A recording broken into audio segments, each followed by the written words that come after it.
27. augustā jau 16. reizi Jelgavā notiks vispārējie Latvijas piena, maizes un medus svētki.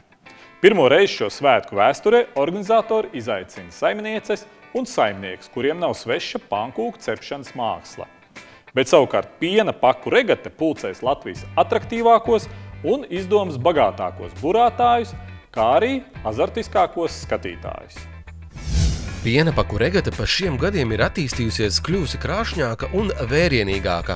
Tāpat ir domāts par balvu fondu un godalgām dalībniekiem. Mums ir naudas balvas, lai veicinātu, jo arī liels darbs jāiegulda un arī nemazums resursu, arī finanses. Bet, lai nebūtu tikai, kā pirmajā gadā bija ātrums, lai būtu atraktivitāte, lai būtu veicināta izdoma, ir vairākas laivu vai plostu nominācijas. Un tādā veidā katrs dalībnieks varēs izpausties un sevi pierādīt radoši, vai nu taisot lielāko, skaļāko vai kā citādi savādāko plostu vai laivu.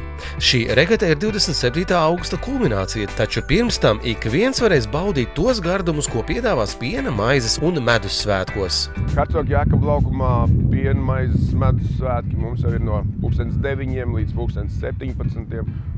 Hercoga Jēkaba laukumā būs arī vairāk konkursi. Papildus visiem jau ierastajiem konkursiem pirmo reizi sadarbībā ar Jelgavas amatu vidusskolas audzēkņiem, topošiem konditoriem un viņu pedagogiem tiek organizēts pankūku cepšanas konkurss Mans plāno pankūku meistarstiķis, kurā aicināts piedalīties ik viens.